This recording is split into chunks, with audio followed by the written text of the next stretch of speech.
Good morning friends. अब हम नया चैप्टर स्टार्ट करने जा रहे हैं जिसका नाम है स्ट्रक्चर ऑफ क्रोमोसोम्स।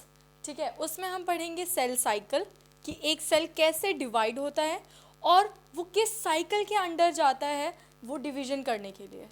तो सबसे पहले हम पढ़ेंगे स्ट्रक्चर ऑफ क्रोमोसोम। मैं इससे पहले आपको एक चीज़ बताना चाहूँगी कि हमने जब सेल जो मैंने आपको चैप्टर पढ़ाया था वहाँ मैंने आपको बताया था कि ये स्ट्रक्चर ऑफ न्यूक्लियस है, ये रही इसकी न्यूक्लियर मेम्ब्रेन, ये है न्यूक्लियोलस और यहाँ पे सेंट्रली कुछ थ्रेड जैसे स्ट्रक्चर्स प्रेजेंट थे जिनका मैंने नाम दिया था क्रोमैटिन थ्रेड्स। क्रोमैटिन थ्रेड्स या फिर क्रोमैटिन फाइबर्स। ठीक है, थ्रेड्स बोलूँ या fibres, one and the same thing.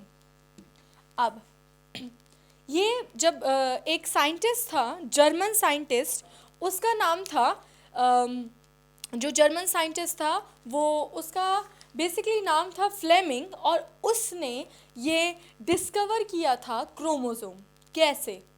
जब उसने देखा एक एम्फीबियन की स्पीशी को जिसका नाम है सैलेमेंडर, उसने देखा और उसने ये चीज़ पाई कि भाई जब सैलेमेंडर का सेल डिवाइड कर रहा था तो सबसे पहले जो स्टेज थी नॉर्मल उसके न्यूक्लियस की वो ये थी, लेकिन कुछ दिन बाद जब उसने देखा जब वो डिवाइड कर रहा था तो ये स्टेज जो क्रोमैटिन थ्रेड थे वो चेंज हो गए एक ऐसे स्ट्रक्चर में।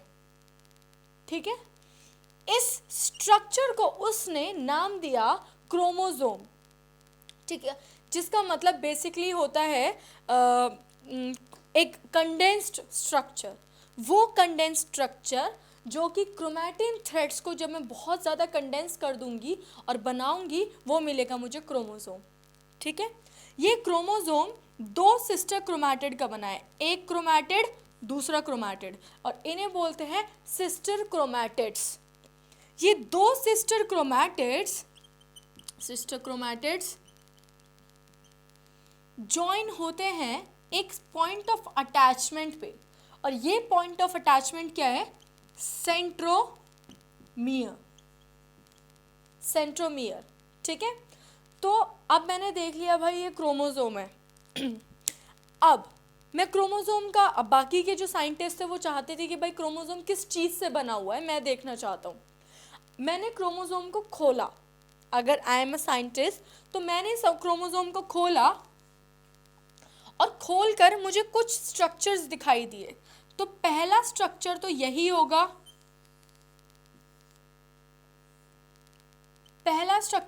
होगा, क्योंकि इसी से जुड़कर बना था क्रोमोसोम।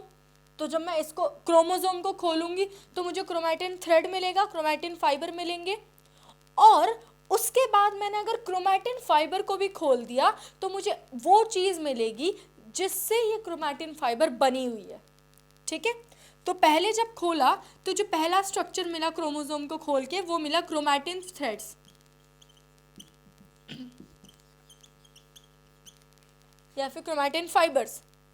फिर उसके बाद एक ऐसा स्ट्रक्चर मिला जिसमें एक धागे ने लपेट रखा था कुछ मॉलिक्यूल्स ऑफ प्रोटीन्स। वो कितने मॉलिक्यूल ऑफ प्रोटीन को लपेट रखा था एक धागे ने? 8 मॉलिक्यूल्स ऑफ प्रोटीन्स। और वो प्रोटीन कौन से थे? उन प्रोटीन्स का नाम था हिस्टोन्स। उन प्रोटीन का नाम क्या था? हिस्टोन। और धागा, थ्रेड प्लस ये मॉलिक्यूल्स, इनको नाम दिया गया एक जिसका नाम था न्यूक्लियोसोम। ठीक है, न्यूक्लियोसोम। अब जब मैंने इस न्यूक्लियोसोम को भी खोला, फर्दर देखा कि भाई ये किससे बना हुआ है, अल्टीमेटली जो मुझे पूरे क्रोमोसोम को खोलकर एक स्ट्रक्चर मिला वो ये था, और ये है डीएनए, जो कि ऐसा दिखेगा आपको।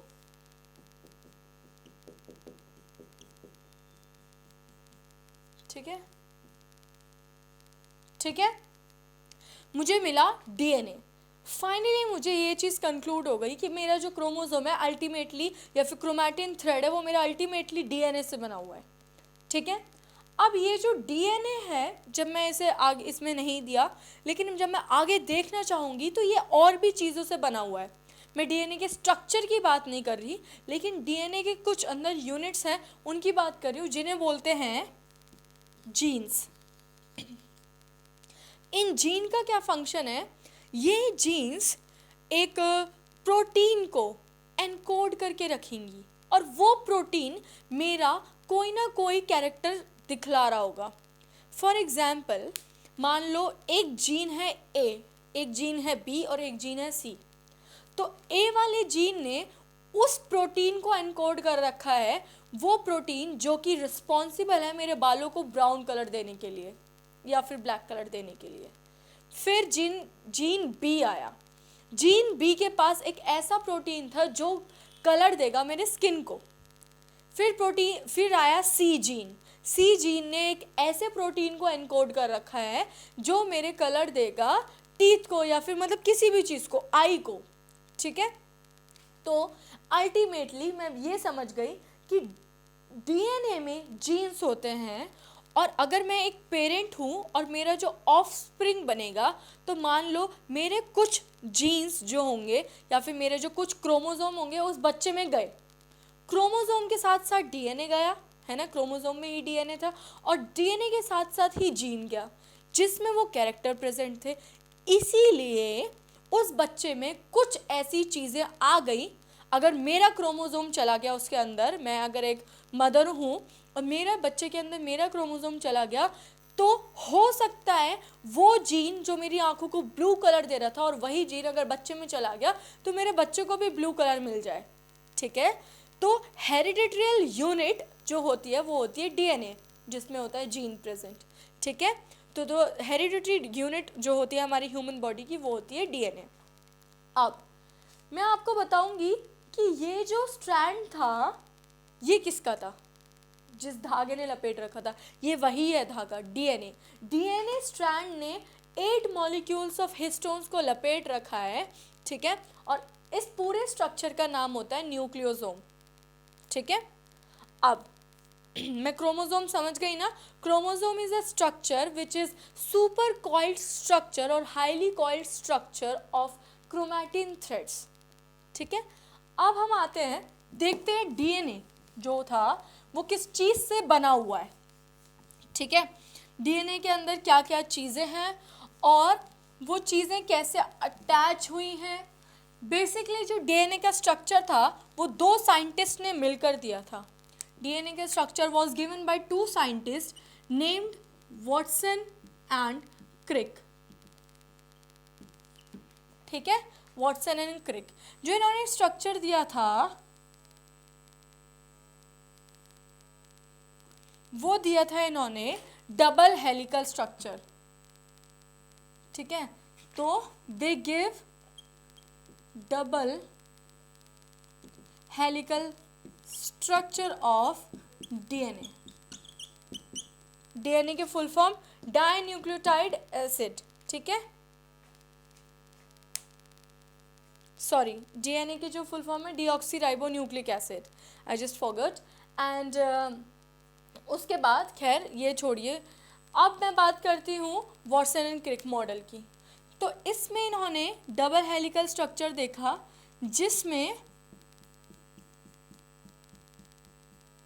कुछ फर्दर चीज़ें थी जिसने ये डबल हेलिकल स्ट्रक्चर बनाया। अगर मैं इस डबल हेलिकल स्ट्रक्चर को खोलूँ तो ये सिंगल 2 स्ट्रैंड्स हैं जो आपस में इंटरवाइंडेड हैं। ठीक है, या इंटरवाउंड हैं, और इन स्ट्रक्चर्स को किसी चीज़ ने जोड़ रखा है जिसकी वजह से ये इंटरवाउंड हो गए।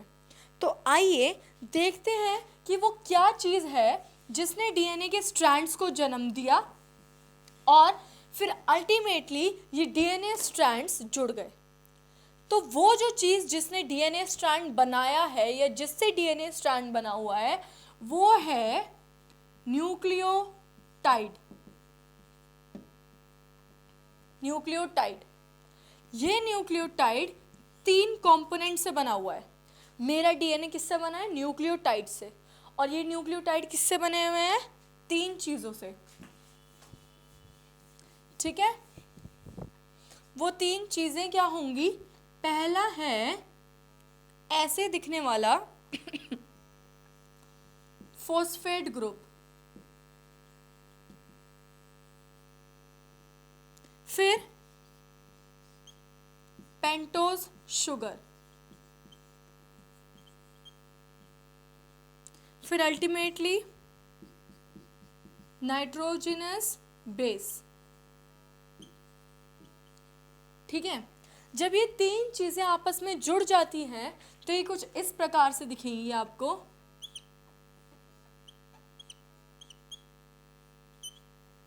ठीक है, और जब ये बहुत सारी लिख जाती हैं तो ये एक स्ट्रैंड बना देती है।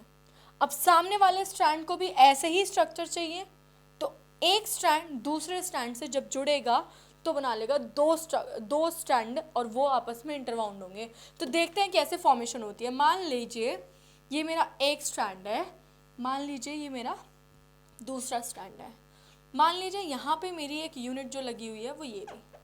ठीक है, बेस फॉस्फेट ग्रुप, यहाँ पे भी इस स्ट्रैंड का बेस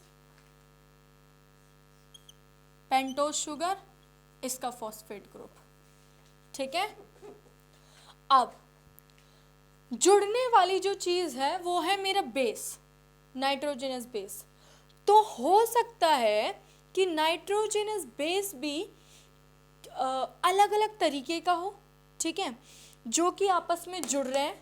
ठीक है, मैं अगर किसी के साथ कॉम्प्लीमेंट करूँगी या जोड़ूंगी अपने आप को, तो मैं देखूँगी सामने वाले के फीचर्स मुझसे मिलते हैं या नहीं, या फिर सामने वाले मेरे लिए कॉम्प्लीमेंट है या नहीं। तो जब मैंने नाइट्रोजनस बेस को देखा तो वो 4 तरीके का हो सकता था। ठीक है, उसकी पॉसिबिलिटी थी 4 तरीके की। पहली पॉसिबिलिटी थी, दूसरी, तीसरी, चौथी। पहला था ए, दूसरा था G, T, C. A for adenine, G for guanine, T for thymine, C for cytosine.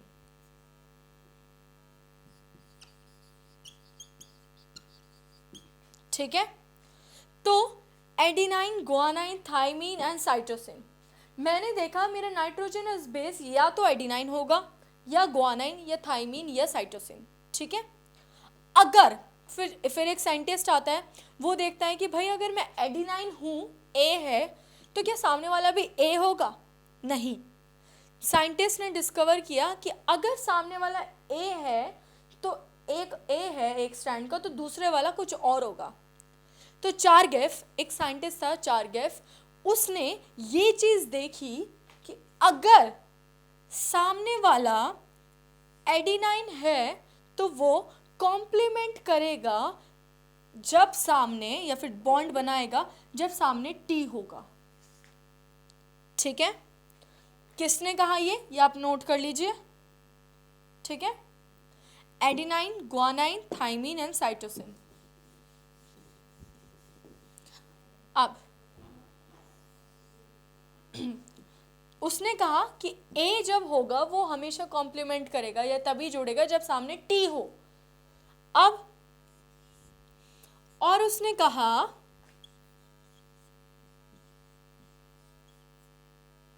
कि भाई जी, जो जी होगा, जी वाला नाइट्रोजन बेस, वो जुड़ेगा जब सामने वाला कॉम्प्लीमेंट्री सी हो, साइटोसिन। ठीक है, अब साइंटिस्ट ने ये डिस्कवर किया, चारगेफ रूल ने बताया कि ए टी के साथ जुड़ेगा और जी सी के साथ जुड़ रहा है। अब जब ए टी के साथ जुड़ता है तो वो बॉन्ड बनाता है, हाइड्रोजन बॉन्ड, और ये 2 हाइड्रोजन बॉन्ड में जाके स्टेबल हो जाता है कि भाई I do not need any more hydrogen bonding to become stable. ठीक है, लेकिन जो जी और सी होते हैं ये 3 हाइड्रोजन बॉन्ड बनाते हैं, and therefore G and C combination is more stronger than A and T combination. ठीक है, तो A and T ultimately forms the 2 hydrogen bond, whereas G and C forms the 3 hydrogen bond. ठीक है। अब जिस तरीके से ये एक तो बहुत सारा एक स्ट्रैंड बनेगा न्यूक्लियोटाइड की यूनिट से, और ये आगे की न्यूक्लियोटाइड ये दूसरा स्ट्रैंड बनाएंगी, और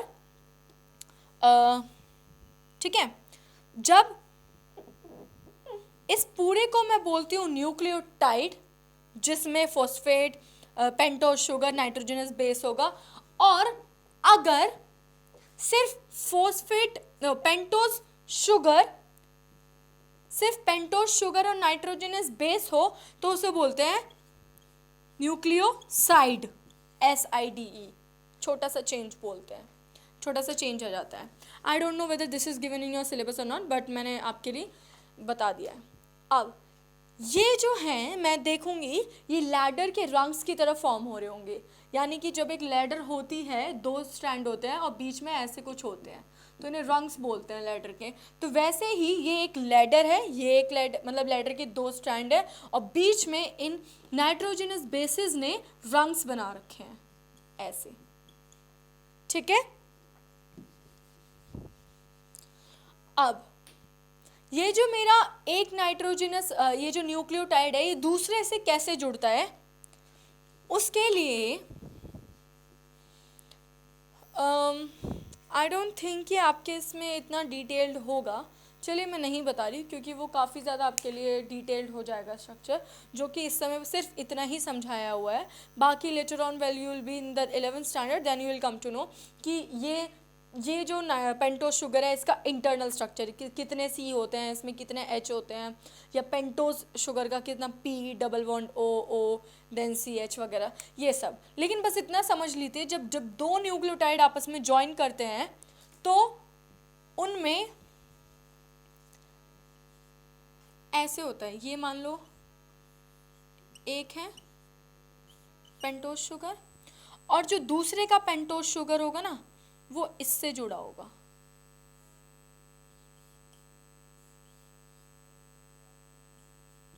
इस तरीके से। ये जो पेंटोज शुगर होता है ये ऐसे जुड़ा होता है, और इसको बोलते हैं बॉन्ड को फॉस्फोडाइएस्टर बॉन्ड। फॉस्फोडाइएस्टर बॉन्ड से न्यूक्लियोटाइड्स आपस में जुड़े होते हैं, ठीक है।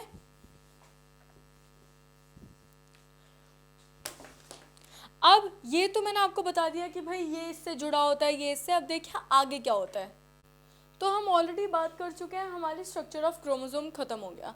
अब हम बात करते हैं सेल डिवीजन और सेल साइकिल की, कि कैसे एक ह्यूमन बॉडी का जो सेल होता है वो अपने आप को 1 से 2 डिवाइड करता है। यानी कि अगर ये मेरा सेल है, ये फर्दर अपने 2 हिस्से बनाएगा, ठीक है, और ये अपने आप को डिवाइड करेगा। तो बेसिकली ये जो सेल डिवीजन होता है ये किस चीज़ के लिए इम्पॉर्टेंट है? Cell division is basically important for repairment. अगर मेरा एक सेल ख़राब हो गया और उसे रिपेयर की ज़रूरत है तो ज़रूरी नहीं है कि नया सेल वो हो, मतलब उस सेल को ठीक किया जाए, ठीक है। तो instead of that injured cell एक नया सेल बन जाता है, ठीक है, तब सेल डिवीजन की ज़रूरत होती है। फिर रिप्लेसमेंट, जो ओल्ड सेल्स होते हैं वो डाई हो जाते हैं और उनकी जगह नए सेल्स रिप्लेस हो जाते हैं, तो उस चीज़ में। फिर जब ऐसे केसेस होते हैं तो जो प्रोसेस होता है सेल डिवीजन का, जब body cells, normal body cells जो अपने आप को डिवाइड कर रहे होते हैं, उस टाइप ऑफ सेल डिवीजन को बोलते हैं माइटोसिस, ठीक है। कि भाई मेरा एक बॉडी सेल है वो इंजर्ड हो गया है, ठीक है, अब उसकी जगह मुझे दूसरा सेल चाहिए, तो वो जो पूरा प्रोसेस होगा, वो जो एक सेल से दूसरा सेल बनेंगे, मान लो ये सेल मेरा इंजर्ड था, इसकी जगह मेरा नया सेल आना है, तो सेल डिवीजन होना है, ठीक है। तो एक सेल ने ठीक है, ये इंजर्ड सेल था तो ये तो हटना है, इसकी जगह एक नया सेल आना है। तो जो अच्छा वाला सेल होगा वो अपने आप को बॉडी सेल होंगे, वो डिवाइड करेंगे, तो ये बॉडी सेल है, ये एक ये बनाएगा, 2 सेल बनाएगा अब, ठीक है, ऐसे करके 2 हिस्से में डिवाइड हो जाएगा, ऐसे करके, ठीक है, ये वाला इधर, ये वाला इधर, तो ये जो एक सेल है इसने जगह ले ली ना वो जो इंजर्ड सेल था उसकी, है ना, तो इसीलिए सेल डिवीजन हुआ। और इस टाइप ऑफ डिवीजन को बोलते हैं जब एक सेल का दो हिस्से बनते हैं, टू डॉटर सेल्स बनते हैं एक पेरेंट सेल के, उस टाइप ऑफ सेल डिवीजन को मैं बोलूँगी माइटोसिस, ठीक है। लेकिन जब सेक्स सेल्स, ठीक है, जब सेक्स सेल्स डिवाइड करते हैं, अब हाँ हमारे फॉर एग्जांपल एक्स मतलब जो सेक्स गैमेट्स होते हैं वो जब डिवाइड करते हैं हमारे, तो वो डिवाइड करेंगे एक दूसरे टाइप ऑफ मैकेनिज्म से जो आप बाद में पढ़ेंगे। उस मैकेनिज्म का नाम होता है मियोसिस, ठीक है। तो जब हमारे सेक्स सेल्स या फिर गैमेट्स जैसे कि स्पर्म्स और ओवा अपने आप को जब डिवाइड करेंगे तो उन्हें बोलते हैं, उस टाइप ऑफ डिवीजन को मैं बोलूँगी क्या, मियोसिस, ठीक है। अब हम सबसे पहले पढ़ते हैं कि जब माइटोसिस होता है और एक सेल के, जब एक सेल ये रहा और इसको ऐसे करके ये दो सेल में डिवाइड हो जाते हैं, यानी कि एक पेरेंट सेल ने दो डॉटर सेल्स को जन्म दिया, माइटोसिस बोलते हैं। तो ये किस तरीके से होता है, ठीक है, इसके सेल के अंदर वाली चीज़ें क्या हेल्प करती हैं एक सेल को दो हिस्सों में डिवाइड होने के लिए, तो उसके लिए कुछ स्टेजेस होती हैं, ठीक है। उन स्टेजेस को ऐसे याद करिए, पी मैट, ठीक है। 4 स्टेजेस होती हैं एक सेल डिवीजन में, माइटोसिस पढ़ रहे हैं अभी हम, ठीक है। माइटोसिस वो तभी होगा जब नॉर्मल बॉडी सेल डिवाइड करेगा, स्किन सेल हो, लिवर सेल हो या कोई भी सेल हो। लेकिन जब हम अपनी गैमेट्स की बात करते हैं, सेक्स सेल्स की बात करते हैं, तो वो नॉर्मल बॉडी सेल की तरह डिवाइड नहीं हो सकते, ठीक है। वो एक दूसरे मैकेनिज्म से डिवाइड होते हैं, दूसरे प्रोसेस से, जिसका नाम होता है मियोसिस, ठीक है। अब देखते हैं ये जो पी मैट है ये किस तरीके से एक सेल को दो हिस्सों में डिवाइड कर देता है या एक पेरेंट सेल के दो डॉटर सेल्स बना देता है। तो बेसिकली जब मैं पी मैट समझाऊंगी उससे पहले आपको जानने की ज़रूरत है कि ये जो माइटोसिस प्रोसेस है इसमें क्रोमोसोम का बड़ा खेल है। अब कैसे, यानी कि मेरा एक ये सेल है और नॉर्मल बॉडी सेल में हमारे कितने क्रोमोसोम होते हैं, 46, ठीक है। अब मैं चाहती हूँ जो मेरे दो बच्चे निकल कर आए जो मेरे ही में से बने हैं, यानी ये, तो फिर तो ये रहेगा ही नहीं ना, ऊपर वाला रहेगा ही नहीं जब ये दो बन गए। तो मैं चाहती हूँ इसमें भी 46 हो, इसमें भी 46 हो, ताकि जब ये डिवाइड करे तो ये ऊपर वाला जो था उसकी तरह रहे, है ना। तो इस केस के लिए जब मैं चाहती हूँ भाई इसमें भी 46 जाए, इसमें भी 46 जाए, तो पेरेंट सेल को, ठीक है, डिवाइड करने से पहले नंबर ऑफ क्रोमोसोम, क्या 46 जा रहा है, ये क्रोमोसोम्स ही तो है, तो नंबर ऑफ क्रोमोसोम्स जब एक पेरेंट अपने आप को डिवाइड करता है उससे पहले वो अपने नंबर ऑफ क्रोमोसोम इंक्रीज कर लेता है, दुगना कर लेता है, ताकि जब मेरे दो हिस्से होंगे, जब मैं दो में डिवाइड करूंगा तो मेरे दोनों हिस्सों को, दोनों डॉटर सेल को इक्वल नंबर ऑफ क्रोमोसोम चला जाए, दैट इज 2n कंडीशन, यानी कि 46 जाने चाहिए, ना कि कम, ठीक है। तो मैं 46 का दुगना करूंगा डिवीजन से पहले, तो 46 का दुगना हो जाएगा, ठीक है, 92, यानी कि मेरे अंदर 92 क्रोमोसोम्स होने चाहिए जिस समय मैं डिवाइड करूं, ठीक है। अब ये एक अलग साइकिल में जाता है, ठीक है, अलग प्रोसेसिंग में जाता है, जहां ये अपने आप को, अपने नंबर ऑफ क्रोमोसोम इंक्रीज कर लेता है, या अपना क्रोमोसोम किया है, डीएनए से बना हुआ है, तो मैं कह सकती हूँ डीएनए मटेरियल, तो अपना डीएनए मटेरियल ये इंक्रीज करता है एक सेल साइकिल में जाकर, ठीक है। सेल डिवीजन से पहले ये एक सेल साइकिल कंप्लीट करता है, जहां ये पूरा डिवीजन मतलब बाद में करेगा। तो उस सेल साइकिल का पार्ट होता है आई और पी मैट। तो सबसे पहले पी मैट करने से पहले यानी सेल डिवीजन का पार्ट यानी माइटोसिस करने से पहले इसे आई फेज से गुजरना पड़ता है। ये आई फेज क्या है? इंटरफेज। आई फेज क्या है? इंटरफेज है। अब ये इंटरफेज क्या होता है? नॉर्मली जब हम देखेंगे तो इसको जो नाम दिया गया है वो बोलेंगे रेस्टिंग फेज, कि भाई सेल अभी डिवाइड नहीं कर रहा इसीलिए वो रेस्ट कर रहा है। लेकिन सबसे ज़्यादा सॉरी मेटाबॉलिक एक्टिविटी यानी मेटाबॉलिकली एक्टिव ये इसी समय पे होता है।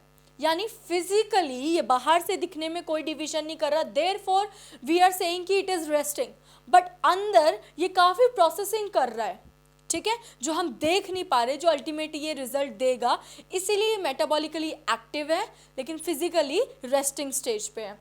This interphase stage is also known as resting stage. और IPMAT ये पूरा क्या है? Cell cycle.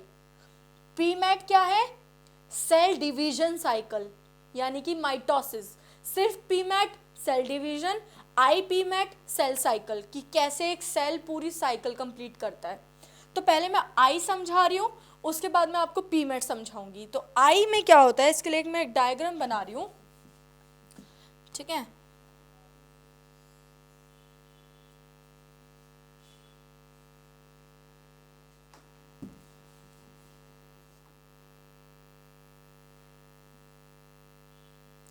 तो बेसिकली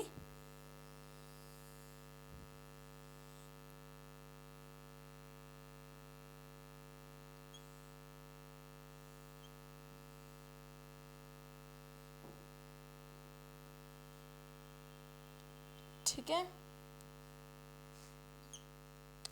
अब ये जो सर्कल वाला पार्ट है ये पूरा पार्ट है फॉर मेरा PMAT यानी माइटोसिस, ठीक है। PMAT का मतलब क्या है? माइटोसिस। मैं आपको बता चुकी हूँ। तो P, एक लाइन आप हटा दीजिए,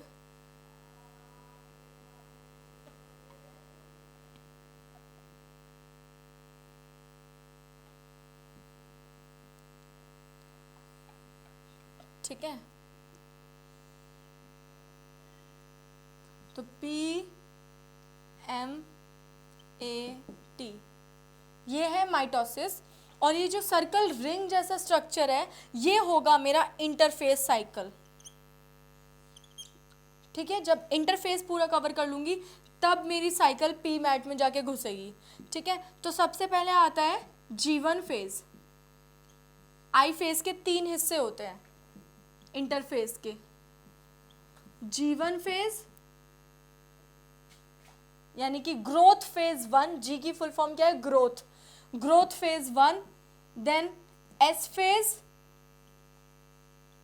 सिंथेसिस फेज बोलते हैं इसे, एंड G2 फेज यानी सेकेंड ग्रोथ फेज। तो first growth phase, synthesis phase and G2 phase. तो G1 देन G1 के बाद आता है S फेज एंड उसके बाद आता है G2। जब G2 के बाद सेल, ये रहा अगर सेल, तो ये जाएगा PMAT करने, माइटोसिस करने। तो सबसे पहले मैंने बताया था कि ये जो इंटरफेज में आता ही क्यों है? ताकि ये जो बची हुई चीज़ें हैं उन्हें बढ़ा ले, क्योंकि अब मेरे को अपने 2 हिस्से बनाने हैं और मैं चाहती हूँ दोनों में इक्वल चीज़ें चाहें। तो मेरा जो जितना भी मटेरियल होगा, चाहे वो साइटोप्लाज्म हो, चाहे वो मेरा क्रोमैटिन मटेरियल हो जिसे मैं DNA बोलूँगी, DNA मटेरियल हो, या फिर कोई भी ऐसी चीज़ हो, माइटोकॉन्ड्रिया हो, RNA हो मेरे अंदर, तो जितनी भी चीज़ें एक सेल की इंपॉर्टेंस के लिए चाहिए होती है वो मैं दुगना करके भेजूँगी ताकि दोनों में इक्वल जाए, ठीक है। तो अब क्या होता है, G1 फेज में क्या चीज़ बढ़ती है, सिंथेसिस फेज में क्या चीज़ बढ़ती है, या फिर G2 फेज में क्या चीज़ बढ़ती है एक सेल के अंदर, मैं आपके लिए यहाँ पे साइड में लिख देती हूँ। तो यहाँ पे मैंने लिखा है आपके लिए कुछ चीज़ें, याद रखिए मैंने यहाँ पे थोड़ा सा ना चेंज करा है। PMAT तो होता है, उसके बाद एक चीज़ होती है, PMAT के बाद बेसिकली वो PMAT में ही आती है, ठीक है। पी मैट के बाद एक होता है साइटोकाइनेसिस, जब मैं आपको पी मैट बताऊंगी उसके बाद बताऊंगी। तो माइटोसिस का पूरे प्रोसेस में आता है पी मैट और साइटोकाइनेसिस। ये पूरा क्या है, माइटोसिस, और ये पूरा रिंग जैसा स्ट्रक्चर क्या है, इंटरफेस। और मैं इस पूरे डायग्राम को क्या बोलूँगी, सेल साइकिल। ठीक है। जीवन फेज में मेरा जो सेल होगा उसके अंदर आरएनए और प्रोटीन बढ़ेगा ताकि मेरे डॉटर सेल में इक्वल नंबर ऑफ प्रोटीन और ज़्यादा से ज़्यादा आरएनए जाए। मेरा माइटोकॉन्ड्रिया बढ़ेगा और मेरा क्लोरोप्लास्ट, अगर मैं एक प्लांट सेल हूँ तो मेरे अंदर अगर क्लोरोप्लास्ट है तो मेरा क्लोरोप्लास्ट बढ़ेगा। ठीक है। क्लोरोप्लास्ट कलरिंग पिगमेंट होता है, कलरिंग पिगमेंट। ठीक है। अब मोर आरएनए प्रोटीन बढ़ेंगे G2 फेज में। ठीक है। जीवन फेज में जो हुआ वो यहाँ पे भी होगा थोड़ा सा, यानी कि आरएनए और प्रोटीन्स बढ़ेंगे।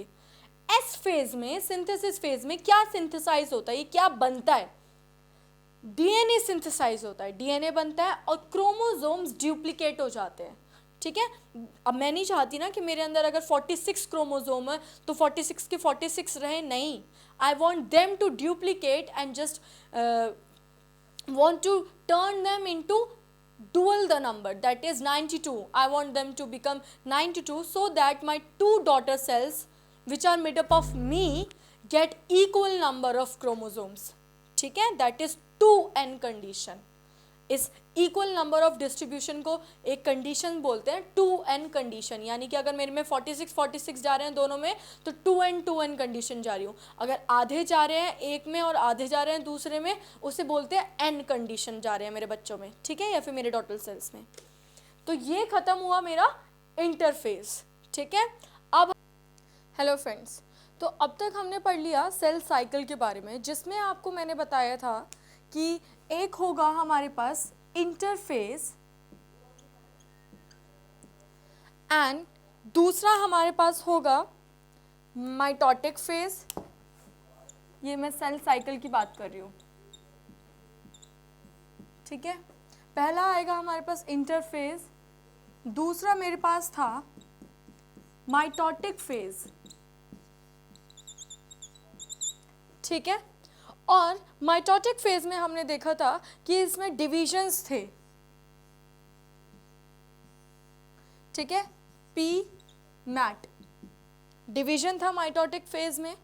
एक और चीज मैंने बताई थी माइटोटिक फेज में कि पी मैट के अलावा माइटोटिक फेज में एक और चीज आती है, वो आती है हमारी साइटोकाइनेसिस। ठीक है, साइटोकाइनेसिस। बेसिकली मुझे फिलहाल सिर्फ इतना समझ आ रहा है कि एक सेल को अपनी पूरी लाइफ साइकिल कंप्लीट करने के लिए उसे 2 फेजेस में घुसना ही होता है। पहला फेज होगा इंटरफेज। ठीक है, ये वो फेज होगा जहां सेल डिवाइड करने से पहले अपने अंदर तैयारी करके रखेगा। वो क्या तैयारी होगी कि भाई मैं अगर एक पेरेंट सेल हूं and I have to divide myself into 2 daughter cells, which means a one cell will divide ultimately to give the 2 daughter cells with equal number of the content which the parent cell contains. I mean to say कि अगर मेरे parent के पास कोई भी material है, for example कुछ भी, जितना भी चीज़ होगा, और मैं जानती हूँ मेरे एक सेल के अंदर क्या क्या चीज़ें होती हैं। ठीक है, न्यूक्लियस, माइटोकॉन्ड्रिया, एवरीथिंग। तो जो नेसेसरी चीज़ें होती हैं इसमें, फॉर एग्जांपल माइटोकॉन्ड्रिया ले लो। ठीक है, आप अपना न्यूक्लियस ले लो, ये रहा न्यूक्लियस, और इसके अंदर के क्रोमैटिन थ्रेड्स न्यूक्लियस के अंदर के। ठीक है, और मैं चाहती हूँ कि अगर पेरेंट सेल के अंदर 46 क्रोमोसोम है और वो अपने 2 डिवीजन करेगा, तो इसका मतलब ये नहीं कि वो हाफ पेयर 23 इधर देगा, नहीं। आई वॉन्ट कि अगर जो मेरे डॉटर सेल्स निकल रहे हैं वो दोनों के दोनों 46 वाले हों, ताकि फर्दर जब वो पेरेंट बन जाए तो वो भी मेरी तरह अपने बच्चों में इक्वल डिविजन्स दे पाए। ठीक है, तो आई वॉन्ट कि ये कंडीशन 46 मैं खुद हूँ और मेरे जो बच्चे बने वो भी 46 वाले हो।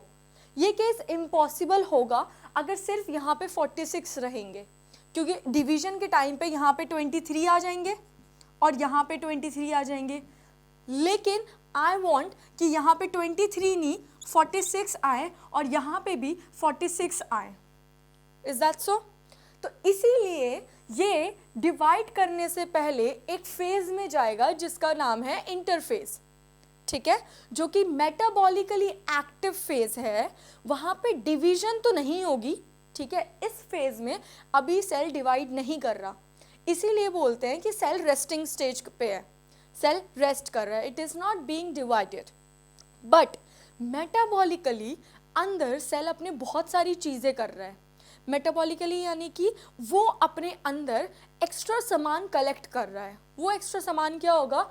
एक्स्ट्रा माइटोकॉन्ड्रिया, एक्स्ट्रा क्रोमोसोम्स, ठीक है, क्योंकि 46 दोनों में भेजने हैं तो मेरे अंदर डबल होने चाहिए, 92 होने चाहिए बेसिकली, ठीक है।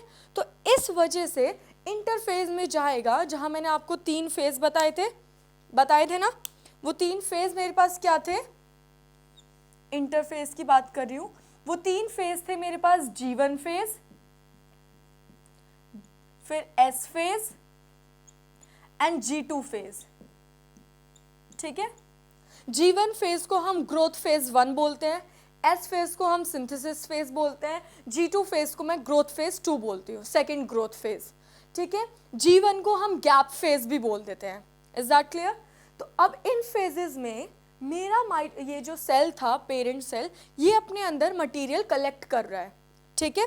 और वो मटेरियल क्या क्या होगा? डीएनए, हम पिछली वीडियो में ऑलरेडी कर चुके हैं, जब मैंने आपको पहले बताया था, इससे पहले हम उसमें डीएनए कलेक्ट कर चुके हैं, एक सेल के अंदर डबल कर चुके हैं। फिर उसमें हमारा, अगर मैं एक प्लांट सेल हूँ और मैं चाहता हूँ डिवाइड हूँ, तो मैं चाहूँगा कि मेरे डॉटर सेल्स के अंदर क्लोरोप्लास्ट भी जाए, ठीक है। तो वो अपने अंदर क्लोरोप्लास्ट भी बढ़ाता है इंटरफेस के दौरान, इफ़ मैं प्लांट सेल हूँ तो। एनिमल सेल में क्लोरोप्लास्ट बढ़ाने की कोई ज़रूरत नहीं है। फिर उसके बाद ये लोग क्या डिवाइड कर रहे थे? ऑफ कोर्स माइटोकॉन्ड्रिया भी सिंथेसाइज होता है, क्योंकि सेल को एनर्जी चाहिए। तो ये नहीं चाहेगा कि भाई मैं पेरेंट सेल हूँ तो मेरे को तो एनर्जी मिल रही है, लेकिन मेरे जो डॉटर सेल्स निकल कर आए उनमें माइटोकॉन्ड्रिया कम हो, नहीं, उनमें भी इक्वल नंबर ऑफ माइटोकॉन्ड्रिया होने चाहिए, ठीक है। तो ये थे मेरे वो फेजेस जहाँ पे मैंने अपना सेल कंटेंट बढ़ा लिया। Everything was increased, even your cytoplasm was increased, your nuclear material, everything was increased during this interphase, ठीक है। अब now after the interphase my cell is ready, ठीक है, मेरा सेल रेडी है किस चीज़ के लिए? डिवीजन के लिए, ठीक है। now the parent cell is eventually ready कि हाँ, now I am having the enough content to give the equal number of the things या equal number of distribution to my daughter cells. Is that clear? तो अब वो next phase में घुसेगा। Interphase के बाद कौन सा फेज होगा सेल साइकिल का? माइटोटिक फेज, ठीक है। तो माइटोटिक फेज, जिसे मैं माइटोसिस भी बोलती हूँ, ठीक है, इसमें मैं आपको इससे पहले भी बना के दिखा चुकी हूँ। एक तो वो पी मैट करता है, ठीक है, और दूसरा साइटोकाइनेसिस करेगा। करता एक साथ ही है, पहले पी मैट खत्म कर लेगा और फिर साइटोकाइनेसिस। नाउ पी मैट के दौरान क्या होता है, ठीक है, इसमें होगा, पी मैट को मैं बोलूं कैरियोकाइनेसिस,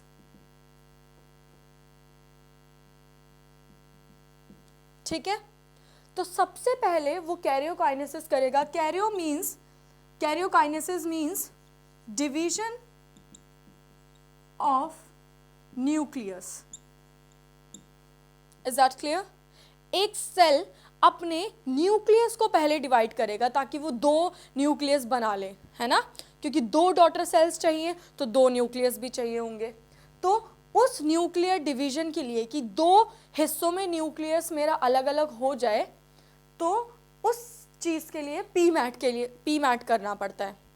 उसके बाद अब मेरा न्यूक्लियर डिवाइड हो गया, ठीक है, यानी कि यहाँ देखिए आप, ये मेरा न्यूक्लियस है, मैं चाहता हूँ पहले मेरा न्यूक्लियस डिवाइड हो, ठीक है।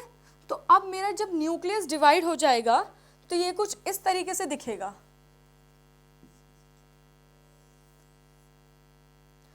आधा यहाँ चला गया न्यूक्लियस एक, और एक यहाँ, ये कंडीशन होगी। अब न्यूक्लियस के बाद मैं चाहूंगा मेरा पूरा सेल दो हिस्सों में बट जाए, तो उसके लिए मुझे करना पड़ेगा cytokinesis. Cyto means cell, cyto means cell का प्लाज्म, ठीक है। यहाँ पे साइट का मतलब तो वैसे जनरली सेल होता है, लेकिन फिलहाल मैं सेल को डिवाइड करना चाह रहा हूँ, सेल को डिवाइड करना चाहूँगा। तो क्या करना पड़ेगा मुझे सेल को डिवाइड करने के लिए? अगर if I want to divide this cell into 2 parts, ठीक है, तो I need to divide the cytoplasm right now. तो साइटोकाइनेसिस करने के लिए I need to divide my cytoplasm, ठीक है। तो division of cytoplasm we are calling it as cytokinesis, and division of nucleus we are calling it as karyokinesis. Cytokinesis के लिए सिर्फ एक स्टेप चाहिए, लेकिन कैरियोकाइनेसिस करने के लिए हमें 4 स्टेजेस चाहिए, PMAT, ठीक है। Is that clear? तो अब ये था ऑन कैरियोकाइनेसिस। ऑन साइटोकाइनेसिस क्या होगा? ये इस तरीके से डिवाइड हो जाएगा ना, ऐसे करके, ये इधर से, और ये दो हिस्सों में अलग गया, और ये ऐसे बन जाएगा 2 सेल्स में। These are my 2 daughter cells, ठीक है। Is that clear to you guys? तो अब मैं जानती हूँ, अब मैं माइटोटिक फेज में घुस गई, तो now let us understand what this PMAT is. हमें पता चल गया this is the stage which is necessary to divide the nucleus, ठीक है, in order to give the 2 nucleus in both the daughter cells. तो what do you mean by PMAT, या फिर हम P स्टैंड्स फॉर व्हाट या फिर M stands for what, हम ये जानते हैं। P stands for prophase, you can write P stands for prophase, ठीक है, I will write it for you, PMAT. P stands for prophase. M stands for metaphase. A stands for anaphase. And the last, telophase. Telophase. Is that clear? And these 4 together are necessary or doing one function, that is karyokinesis, ठीक है। जब भी आप किसी चीज़ को याद करते हैं ना, तो आप हमेशा ना उसकी फिगर बनाइए। फिगर से क्या होता है, the person always remembers the not the written material but the imaginary concepts. जब आपके दिमाग में इमेजेस बनने लगेंगी तो आप वो चीज़ कम भूलेंगे। But if you are reading something, तो हो सकता है there are more frequent chances to skip the words and skip the learning sentence. तो PMAT ये रहा, ठीक है। तो आइए देखते हैं कि एक सेल, अब जो पेरेंट सेल बन चुका है, अपने अंदर सारा कंटेंट बढ़ाकर बैठा हुआ है, ठीक है, डबल करके बैठा हुआ है, and now I am the parent cell with all the content increased in myself, and I want to divide myself into the 2 daughter cells, ठीक है। And in order to do so, I will go and perform the activity karyokinesis, and later on my karyokinesis will be followed by cytokinesis.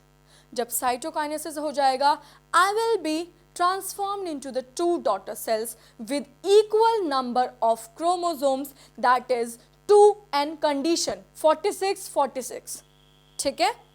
तो let us see कि what the PMAT P prophase में क्या होता है, ठीक है। तो उसके लिए मैं आपके लिए एक डायग्राम बनाऊंगी और मैं बताऊंगी कि कैसे प्रोफेज में एक सेल कंडीशन होता है, ठीक है, सेल कौन सी स्टेज में होता है। सो अब मैं आपके लिए पी जो कि प्रोफेज है, मैं आपके लिए वो बनाकर दिखाऊंगी, लेकिन प्रोफेज से पहले हम जानते हैं, मैं देखना चाहूँगी मेरा पेरेंट सेल कैसा दिख रहा है इस समय आफ्टर द इंटरफेज। तो आई विल बी ड्रॉइंग, ठीक है, यहाँ पे nucleus, nucleolus, chromatin threads have been increased, ठीक है, and of course so cytoplasm, cell membrane and centriole has been divided itself, ठीक है, सेंट्रियोल अब डिवाइड कर रहा है अपने आप को। क्रोमैटिन मटेरियल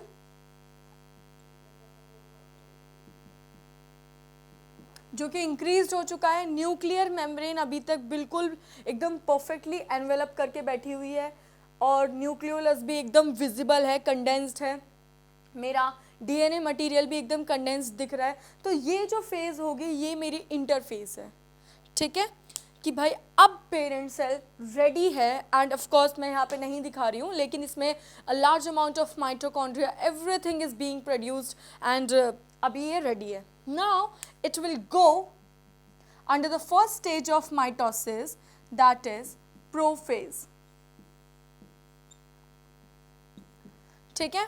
किसी किसी बुक में जनरली ये प्रोफेज 2 हिस्सों में दिया होता है, प्रोफेज 1 एंड प्रोफेज 2, हम लोग एक साथ भी कर सकते हैं, ठीक है, it will not matter that much. तो प्रोफेज के लिए सेल कुछ इस प्रकार से दिखता है, ठीक है, और यस,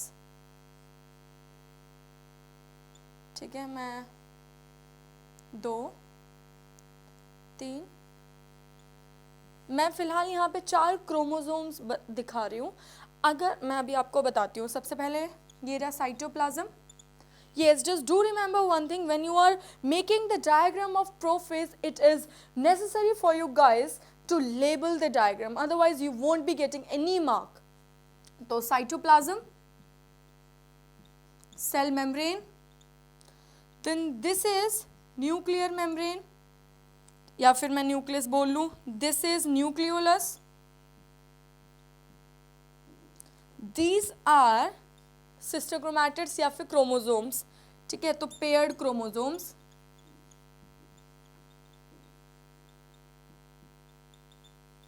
या फिर पेयर्ड सिस्टर क्रोमैटिड्स, ठीक है, तो मैं बोल सकती हूँ पेयर्ड क्रोमैटिड्स आर देयर, ठीक है, and these both pairs are joined to a point of attachment जो कि होता है सेंट्रोमियर। मैंने उस दिन बताया था ना, सेंटर में मर्ज हो रहे हैं, मिया मीन्स मर्जिंग एंड सेंट्रो मीन्स सेंट्रली, ठीक है। तो मैंने ये डायग्राम बना दिया है प्रोफेज का, एंड यस, इस समय ये यहाँ पे आएगा, ठीक है। फिलहाल मैं जो दिखाना चाह रही हूँ आपको, वो सिर्फ इतना दिखाना चाह रही हूँ कि मेरी सेल वॉल, जो सेल मेम्ब्रेन है, वो एकदम परफेक्टली बनी हुई है। My cytoplasm is present in prophase condition, then I will be noticing one thing कि मेरा जो न्यूक्लियर मेम्ब्रेन का एनवलप है, इट इज स्टार्टिंग डिग्रेडेड, वो थोड़ा थोड़ा हटने लग गया है, ठीक है, and my nucleolus also start disappearing, ठीक है। तो ये वो स्टेज है जहाँ पे मेरी न्यूक्लियर मेम्ब्रेन और मेरा न्यूक्लियोलस धीरे धीरे जा रहा है, एंड एट दिस स्टेज सबसे पहली जो चीज़ होती है या फिर शुरुआत जो होती है, मैंने आपको जब सेल चैप्टर पढ़ाया था तब भी मैंने आपको बताया था, जब एक सेल डिवाइड करेगा तो मेरा जो सेंट्रियोल होगा वो सबसे मेजर रोल प्ले करेगा, या फिर पहली शुरुआत वही करेगा। तो पहली शुरुआत यहाँ कैसे हो रही है, सेंट्रियोल ने अपने डुप्लीकेट कॉपी बना ली, ठीक है।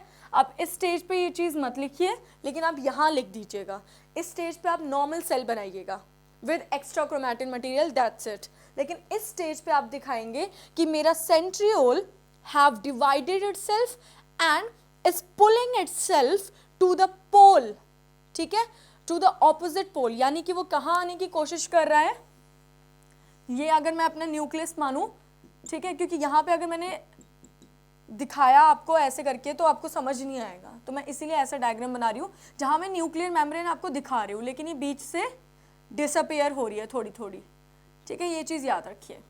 तो अब ये यहाँ आएगा तो ये कुछ इस तरीके से दिखेगा, तो my centrioles have came to the opposite poles, ठीक है, ये न्यूक्लियस के आसपास आ गए एक ऑपोजिट पोल पे, एक इस पोल पे आ गया, एक इस पोल पे आ गया। तो पहला स्टेप जो होगा प्रोफेज में वो यही होगा कि centrioles have been divided and are pulling themselves और coming to the opposite poles, ठीक है, ऑफ द न्यूक्लियस। अब पहले स्टेज मैंने बोल दी, फिर आप बता सकते हैं कि इस स्टेज में और क्या दिख रहा है, वही जो मैंने आपको बताया कि न्यूक्लियर मेम्ब्रेन डिसअपियर हो रही है और nucleolus has been started disappearing. फिर आप ये बता सकते हैं कि इसमें जो क्रोमैटिन थ्रेड्स थे now they are present as chromosome, and वो क्रोमोजोम किस तरीके से अपने आप को प्रेजेंट कर रहे हैं, as the paired sister chromatids, ठीक है, as the paired sister chromatids. You can note down all these points, ये जो necessary points हैं लिखने के लिए, and these sister chromatids are joined at the attachment point and that point is known as centromere, ठीक है, अभी इसमें साइटोप्लाज्म भी है।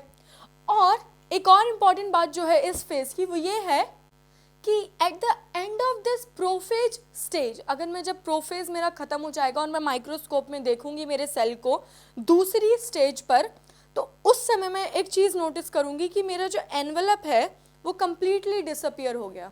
कौन सा एनवेलप, न्यूक्लियर मेम्ब्रेन, ठीक है। तो after completing the prophase nuclear membrane completely disappeared and also the nucleolus completely disappeared, ठीक है। दूसरी चीज़ मैं आफ्टर प्रोफेज जो देखूंगी मैं वो देखूंगी कि मेरा एंडोप्लाज्मिक रेटिकुलम और Golgi apparatus are also disappeared, वो भी नहीं दिख रहे मुझे, ठीक है। तो मेरी ये जो स्टेज थी ये थी प्रोफेज, ठीक है, जहाँ पे मेरा न्यूक्लियर मटेरियल चला गया, न्यूक्लियर मटेरियल कह रही हूँ, जहाँ पे मेरा न्यूक्लियर मेम्ब्रेन चला गया, न्यूक्लियोलस चला गया और मेरे सेंट्रियोल डिवाइड होकर ऑपोजिट पोल्स पे आ गए और गोल्गी अपैरेटस और एंडोप्लाज्मिक रेटिकुलम भी अब मुझे नहीं दिखेंगे आफ्टर प्रोफेज, ठीक है।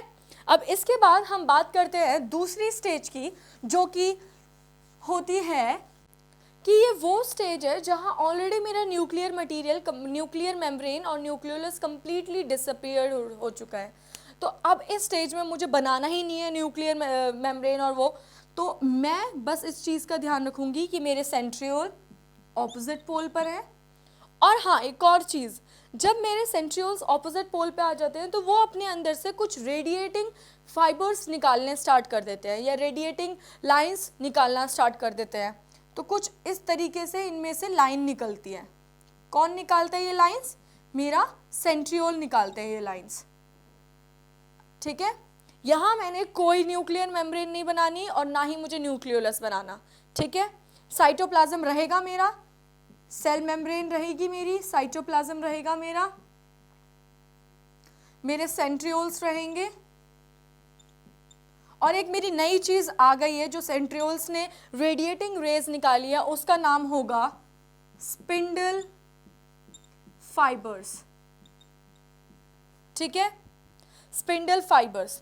और अब मेरे क्रोमोसोम्स इस स्टेज पे ज़्यादा कंडेंस्ड हो गए हैं। जो मेरे सिस्टर क्रोमैटिड कंडेंस हो रहे थे पहली स्टेज में, वो अब ज़्यादा कंडेंस हो गए हैं, एकदम टाइट, एकदम बाउंड हो चुके हैं और वो आके लग चुके हैं यहाँ।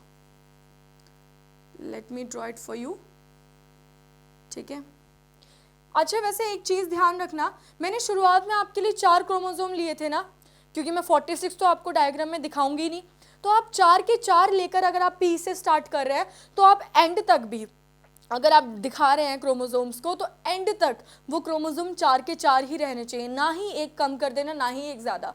क्योंकि अगर आप एक कम या ज़्यादा कर देते हैं तो इससे लगेगा कि शायद डिवीजन के टाइम क्रोमोसोम कम हो रहे हैं या फिर ज़्यादा हो रहे हैं, ऐसा तो हो नहीं रहा ना, तो इसीलिए जितने क्रोमोसोम आप ले रहे हो उतने ही लेके रखना, ताकि हम ये बता सकें कि क्रोमोसोम नंबर इक्वल है, ठीक है, वो कहीं नहीं जा रहा। तो मैं अगर बनाऊं 1 2 3 4, एक कुछ ऐसी स्टेज आती है, ठीक है, ये क्रोमोसोम एक लाइन में आ गए हैं। इफ मैं इसे अर्थ की तरह मानूं और ये इक्वेटर मानूं, तो ये इक्वेटर पे आके अलाइन हो गए हैं, ठीक है। तो now at this stage right the points, now at this stage my cytoplasm is present, ये एक्स्ट्रा पॉइंट्स हैं, ठीक है, ये साइटोप्लाज्म वाला सेल मेम्ब्रेन वाला एक्स्ट्रा पॉइंट है, जो मेन पॉइंट्स आप वो लिख लीजिए। Spindle fibres have been produced via centrioles. My chromosomes are condensed, highly condensed at this stage, and have aligned themselves on the equatorial plane of the cell, ठीक है। तो मेरे जो क्रोमोसोम्स हैं वो इक्वेटोरियल प्लेन पे आके अलाइन हो गए हैं। तो सेकंड पॉइंट में आप ये लिख सकते हैं कि my chromosomes have been condensed and have been aligned themselves on the equatorial plane, ठीक है। अब आप फिर ये ले सकते हैं my nuclear membrane is disappeared, या फिर is unable to visible, या फिर कुछ भी लिखिए आप, and my nucleolus has been disappeared। ये पॉइंट्स है मेरे किसके, मेटाफेज के, ठीक है। so this is my next stage, metaphase, ठीक है। तो मेटाफेज एक ऐसी स्टेज है, आगे ये एक्स्ट्रा पॉइंट है, ये आप लिखिए मत लिखिए, बस आपके अंडरस्टैंडिंग के लिए, ये वो स्टेज हो गया जहां एक साइंटिस्ट को अगर सेल की स्टडी करनी है तो वो इस स्टेज को चूज करेगा, क्योंकि यहाँ पे मेरा क्रोमोसोम एकदम कंडेंस्ड हो चुका है, मैं every part is clearly visible to me, हर चीज़ इसमें विजिबल होगी, और यहाँ मुझे पता चल जाएगा कि डिवीजन के टाइम क्या क्या कमी होना स्टार्ट हो जाती है, ठीक है, क्या क्या ज़्यादा हो जाता है एक सेल के अंदर, पेरेंट सेल के अंदर, और क्या क्या कमियां होने लगती हैं एक पेरेंट सेल के अंदर, ठीक है। तो if I want to do study, ठीक है, या फिर मॉर्फोलॉजिकल स्टडी मैं कर रही हूँ सेल पे, तो आई विल चूज और I will study on this stage, ठीक है, मेटाफेज स्टेज। तो अब हम बात करते हैं नेक्स्ट स्टेज की, वो स्टेज होगी मेरी ए, पी मैट ए, ठीक है। तो उस ए का नाम क्या है मेरा, anaphase. So I am coming to the third stage, anaphase, ठीक है। अब एनाफेज में क्या होता है हम ये देखते हैं, तो वो ये होगा, so I am drawing the anaphase, ठीक है, एंड आई नो कि इससे पहले यहाँ कुछ इस तरीके का था, लेकिन अब जो एनाफेज में होगा, प्लीज़ आप इन डायग्राम को ध्यान से देखिए, क्योंकि ये बनाने ही इम्पॉर्टेंट है, ठीक है।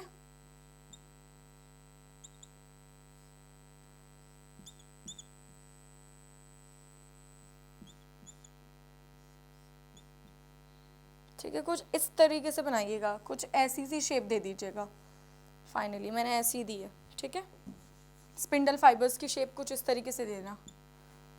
सो मेरे क्रोमोसोम्स, एनाफेज एक वो स्टेज होगी जो कि मेरी थर्ड स्टेज है, एंड इस समय जो होता है, मेरे न्यूक्लियोलस ऑलरेडी डिसअपियर थे, न्यूक्लियर मेम्ब्रेन मेरी डिसअपियर थी, एनाफेज के टाइम जो बीच वाले क्रोमोसोम्स थे जो कि सेंट्रली अलाइन हो चुके थे मेटाफेज के दौरान, अब उनका जो सेंट्रोमियर होगा वो टूट जाएगा, यानी कि डिसइंटीग्रेट हो जाएगा।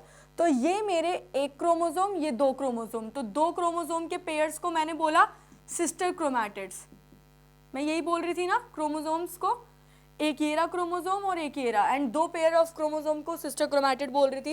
And now this sister chromatid will get detach from the centre. तो ये कुछ इस तरीके से होगा, एक यहाँ आ जाएगा, एक यहाँ आ जाएगा, ठीक है। यानी कि मैं ये कह सकती हूँ, at the time of anaphase my centromere has disintegrate and separated and resulting in giving the two chromosomes, ठीक है। तो अब क्रोमैटिड यानी सिस्टर क्रोमैटिड खत्म और क्रोमोसोम्स हैव अपीयर्ड। तो और वो क्रोमोसोम किस तरीके से लगे होंगे, ऐसे सीधे सीधे नहीं लगे होते, वो दो क्रोमोसोम ऐसे होते हैं, एक दूसरे को फेस कर रहे होते हैं। और तो मैं अगर डिटैच कर रही हूँ तो पहले मैं ये बोल रही हूँ कि मेरा जो सेंट्रोमियर है वो डिटैच हो गया और अलग हो रहा है, अपने आप को इधर पुल कर रहा है एक, और एक क्रोमोसोम अपने आप को इधर पुल कर रहा है, यानी कि those chromosomes are pulling each other oppositely to the poles. यानी कि अगर मेरा पहले सेंटर में था तो after division of centromere they will be like this, ठीक है, 2 3 4, ठीक है, and here also 1 2 3 and 4, ये रहा मेरा सेंट्रोमियर।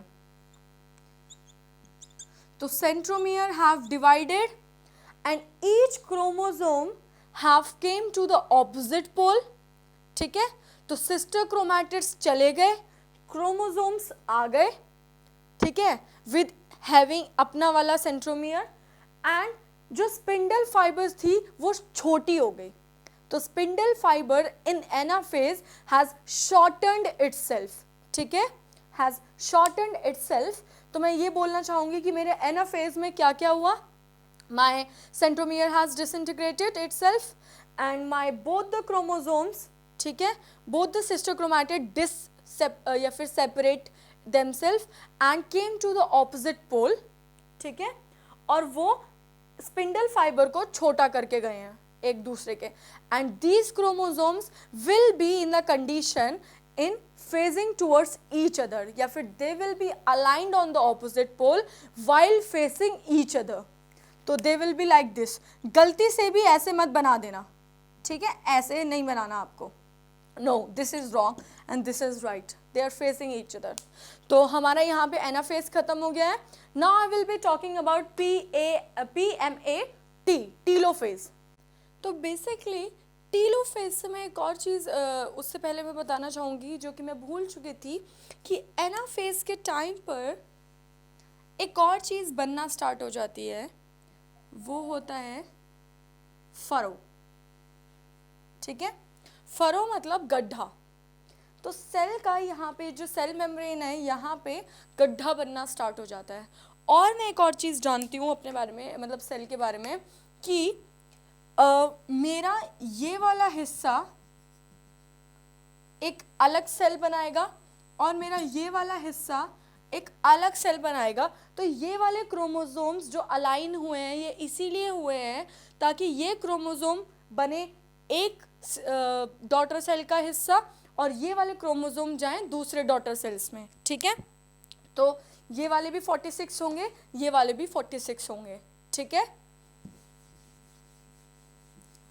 तो अब जो मैं आपको बताऊंगी वो होगी मेरी फोर्थ स्टेज, और मेरी फोर्थ स्टेज का नाम क्या था, टीलोफेज, टीलोफेज, ठीक है। एक और चीज, one more thing I will want to say, कि जो टीलोफेज होगा बेसिकली यही एंड करेगा कैरियोकाइनेसिस। टीलोफेज के एंड में कैरियोकाइनेसिस खत्म हो जाएगा, which means my nuclear division will end. तो टीलोफेज कैसे होता है, यहाँ पे बेसिकली मैं टीलोफेज की अगर 2 स्टेजेस बनाऊँ या फिर एक ही स्टेज आपके लिए बनाऊँ तो वो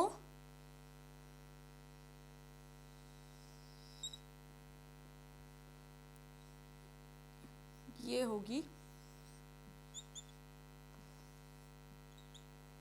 ठीक है। और हाँ एक और चीज़ मेरे को आपके लिए बनानी थी कि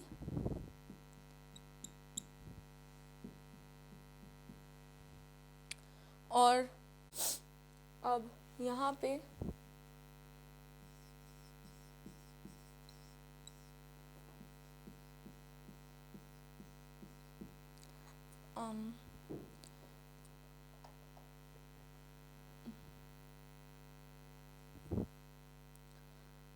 anything left, no I don't think so. तो जो टीलोफेज होगा वहाँ मैं एक चीज़ ध्यान से देख रही हूँ कि मेरा फरो जो है, ठीक है, ये फरो है, ये और डीप हो चुका है। My furrow has been more deepened, ठीक है। एंड यहाँ मैंने देख लिया कि मेरा न्यूक्लियर हिस्सा डिवाइड हो चुका है। तो अगर मैं इससे पहले का कुछ देखूँ, यानी एनाफेज और टीलोफेज के बीच में जो हुआ है अगर मैं वो देखूँ, तो वो कुछ इस प्रकार से हुआ होगा कि एनाफेज वाले जो थे, ठीक है, ये एक साइड चले गए थे ना, और यहाँ पे एक सेंट्रियोल भी था, ठीक है। तो इन्होंने जोड़कर एक हिस्सा बना लिया इन लोगों ने, और यहाँ पे भी एक और था,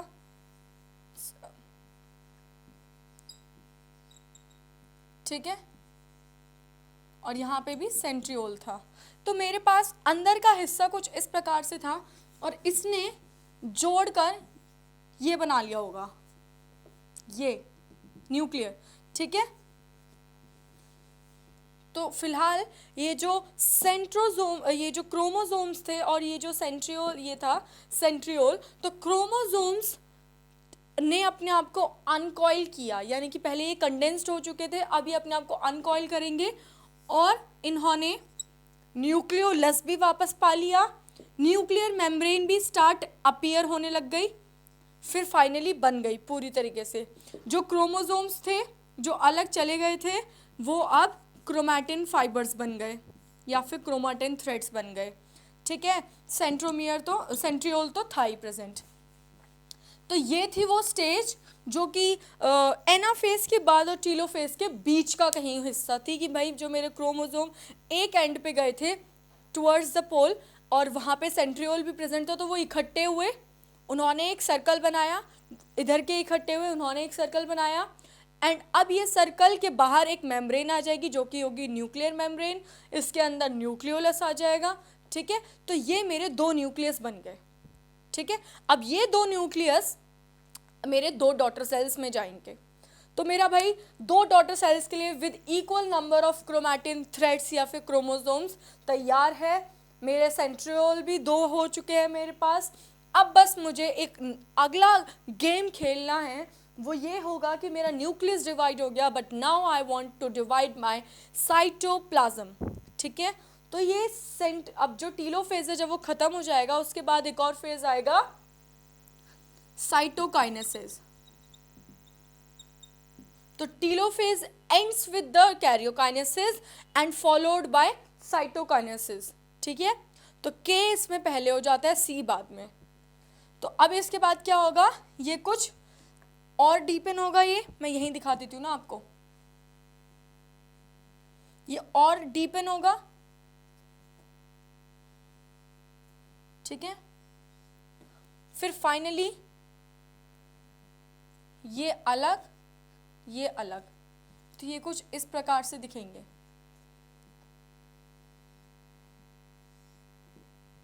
बन गए दो सेल, न्यूक्लियस भी है, न्यूक्लियर मेम्ब्रेन भी है, न्यूक्लियोलस भी है, सेंट्रियोल भी है, और इस समय, ठीक है, अब मेरे पास गोल्गी अपैरेटस और एंडोप्लाज्मिक रेटिकुलम भी वापस आ जाएंगे। जब ये न्यूक्लियर मेम्ब्रेन और न्यूक्लियोलस वापस आया था ना, तभी उस समय मेरे गोल्गी अपैरेटस और endoplasmic reticulum and these all things get appeared again, reappeared, ठीक है।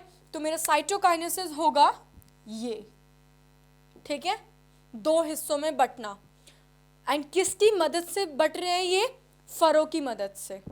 अब ये तो मैंने बात कर लिया आपके सामने एनिमल सेल की, कि भाई एनिमल सेल में ऐसा होता है, लेकिन प्लांट सेल में तो भाई सेंट्रियोल नहीं होते ना, वहाँ पे ये चीज़ आप बाद में समझना। 10th स्टैंडर्ड के लेवल पे बस आप इतना समझिए कि साइटोप्लाज्म में आप हर स्टेज ड्रॉ करेंगे जैसे आपने एनिमल सेल में करी थी, ठीक है, साइटोप्लाज्म में भी और हर चीज़ में।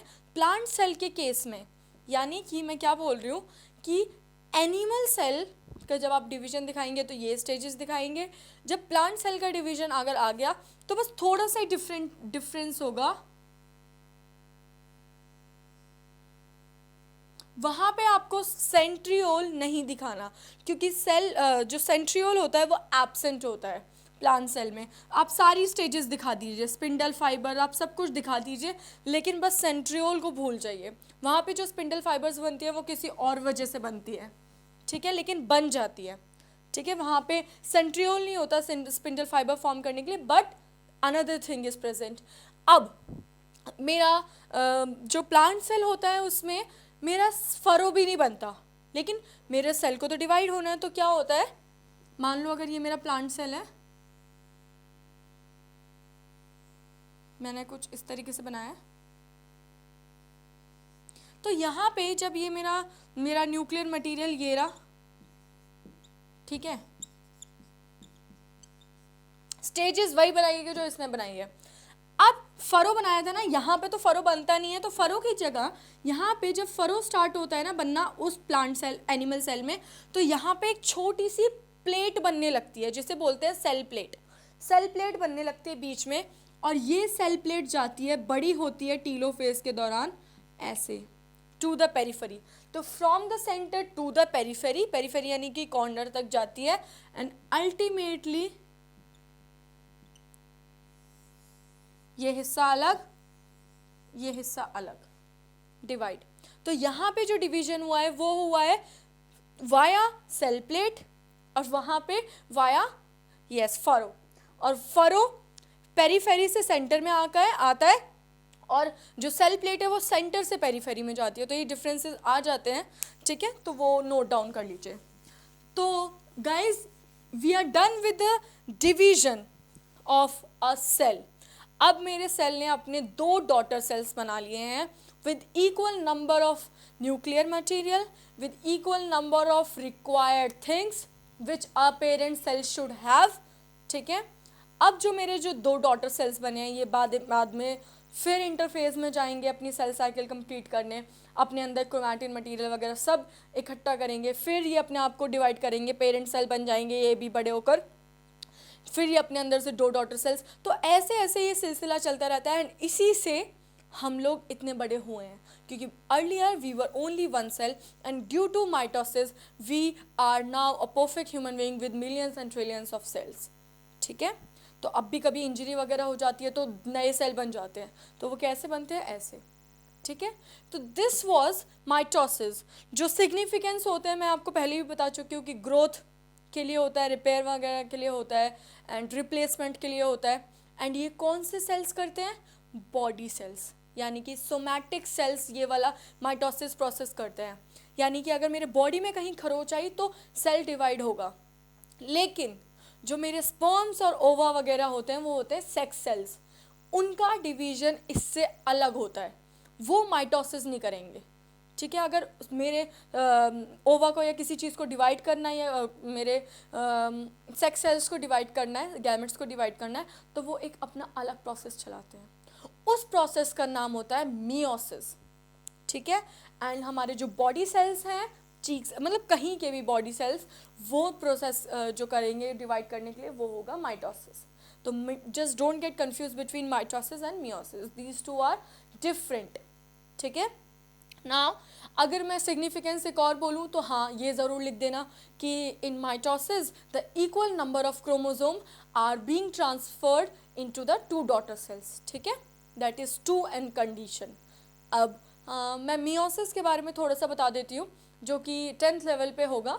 मियोसिस थोड़ा ज़्यादा एक्सप्लेन किया जाता है आपके 12th स्टैंडर्ड में या फिर 11th स्टैंडर्ड में, लेकिन 10th स्टैंडर्ड में आपको बस थोड़ा सा ही बताया जाएगा, क्योंकि अभी फ़िलहाल सिर्फ हमें जो कोशिश करनी है वो ये समझने की करनी है कि हमारी बॉडी सेल्स कैसे डिवाइड करते हैं। Later on you will be getting and you will be understanding कि how our sex cells get divide, क्या उनमें भी 2n कंडीशन जाती है या फिर उल्टा होता है। वैसे मैंने आपको बताया था पहले भी कि जब सेक्स सेल्स डिवाइड करते हैं तो ऑपोजिट होता है, उसमें 2n कंडीशन नहीं जाती डॉटर सेल्स में, बल्कि हाफ हाफ जाते हैं। यानी अगर मेरा एक सेक्स सेल डिवाइड करेगा, अगर एक पेरेंट सेल है वो जब डिवाइड करेगा और 2 डॉटर सेल मतलब बनाएगा, वैसे तो वो 4 बनाता है, ठीक है, 4 बनते हैं सेल्स, यहाँ पे 2 सेल्स बनते हैं, 2 डॉटर सेल, और मियोसिस के केस में 4 डॉटर सेल्स बनते हैं। और उस केस में चारों में जो कंडीशन जाती है वो हाफ हाफ कंडीशन जाती है, यानी कि क्रोमोसोम्स कितने जाएंगे, पहले में 23, दूसरे में 23, यहाँ पे 23 एंड यहाँ पे 23, ठीक है, वहाँ पे 23 जाते हैं। क्यों 23 जाते हैं, मान लो मेरा एक ये सेल है और इसने 4 सेल दिए हैं, ठीक है, 23, 23, 23, 23, ये मेरा मेल के अंदर हो रहा है। अब यहीं पे फीमेल के अंदर भी हुआ होगा, ठीक है। 23, 23, 23, 23 मैंने आपको ये बता दिया।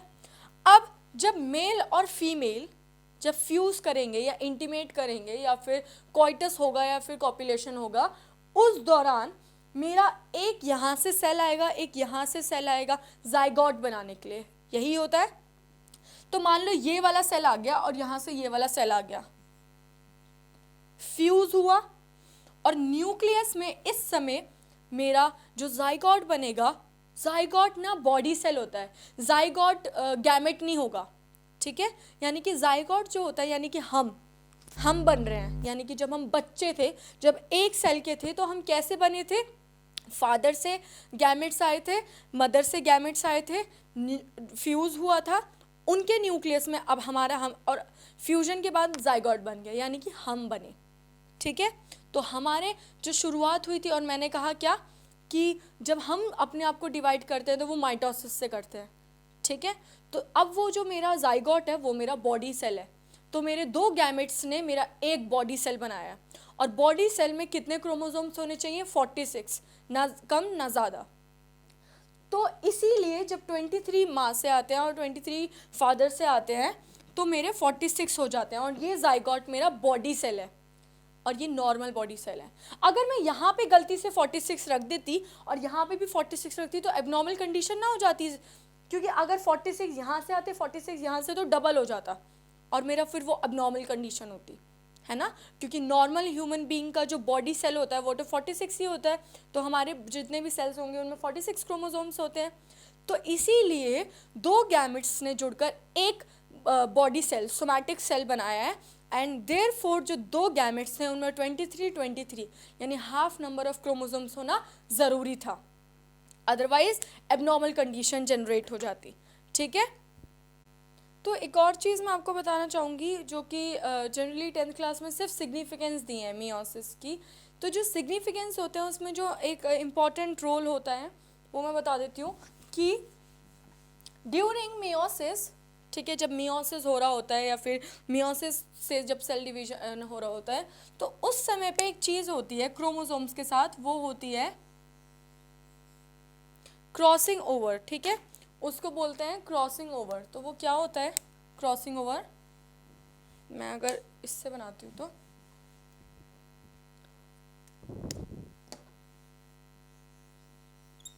ठीक है, मेरे दो वो होंगे, दो सेट्स ऑफ सिस्टर क्रोमैटिड, एक ये सेट ऑफ सिस्टर क्रोमैटिड, एक ये, ठीक है। ये थोड़ा पास आ जाते हैं और ये कुछ इस तरीके के हो जाएंगे और एक दूसरे के ऊपर ओवरलैप करेंगे, यानी कि ठीक है, यहाँ इस फेस पे आके ये जुड़ रहे हैं, पॉइंट ऑफ अटैचमेंट, ठीक है। मे भी हो सकता है यहाँ से जुड़े ना जुड़े, इनकी मर्जी है, लेकिन ये एक पॉइंट ऑफ अटैचमेंट पे जुड़ जाते हैं। और ठीक है, ये रहा इनका सेंट्रोमियर, ये रहे मेरे दो सिस्टर क्रोमैटिड्स, और इस प्रोसेस को बोलते हैं, जब ये एक दूसरे के ऊपर क्रॉस ओवर करते हैं, इस प्रोसेस को बोलते हैं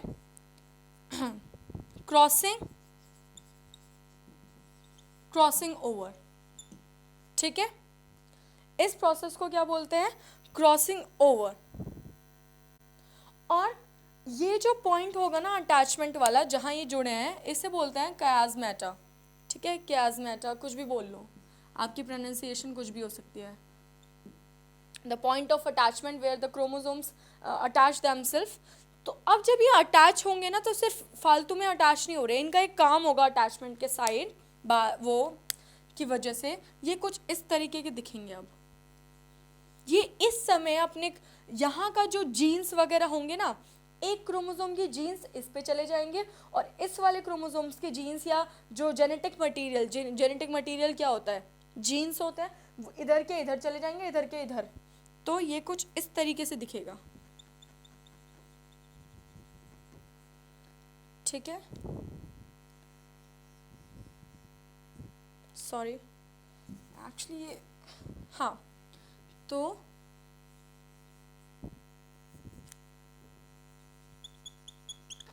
देख रहे हैं आप, तो यहाँ वाले जो जेनेटिक मटेरियल थे वो इस वाले पेरेंट क्रोमोसोम पे चले गए और यहाँ वाले यहाँ चले गए, ठीक है। तो जो मेरा जेनेटिक मटेरियल होता है वो एक्सचेंज हो जाता है। तो इस वजह से जब बच्चे बनते हैं या फिर जनरेशन्स बनती हैं तो उनमें चेंजेस आ जाते हैं। तो इसीलिए बोलते हैं कि ड्यूरिंग ड्यूरिंग मियोसिस चेंजेस यानी कि वेरिएशंस कैन अकर। और वेरिएशन कब आती है? जब मियोसिस में ये वाला फेज होता है, क्रॉसिंग ओवर। तो during the time of crossing over, ठीक है, या फिर मैं बोल सकती हूँ due to the crossing over genetic material get exchange and lead to the variation in the generation. Variations आ जाती हैं जनरेशन में। जब एक जनरेशन होगी तो उसमें कुछ और बन के आएगा, क्योंकि यहाँ पे ये जेनेटिक मटेरियल ही चेंज हो गया। तो जब ये जेनेटिक मटेरियल बच्चे में जाएगा तो आधा तो इसका था, आधा इसका था, अब वो कुछ और बनेगा, ठीक है। तो here we are done with the PMAT cytokinesis. देन मैंने आपको थोड़ा बहुत सिग्निफिकेंस भी बता दिए मियोसिस एंड माइटोसिस के। फिर मैंने आपको बता दिया कि मियोसिस कौन करता है, माइटोसिस कहाँ होता है, डिफरेंसेस, और यही बताते बताते मैंने आपको बता दिया कि डिफरेंसेस क्या हैं दोनों में। फिर मैंने आपको बताया कि जो हमारा प्लांट सेल होता है और एनिमल सेल होता है, प्लांट सेल में हमारे सेंट्रियोल नहीं होते, लेकिन वहाँ पे स्पिंडल फाइबर किसी और रीज़न की वजह से बनी होती है, वो अभी आपको नहीं बताया। फिर वहाँ फरों की वजह से होता है सेल डिवीजन, किस में? एनिमल सेल में, यहाँ पे सेल प्लेट की वजह से। तो I am done with this chapter, ठीक है, and I hope you like this video. तो hit the like button and please share it.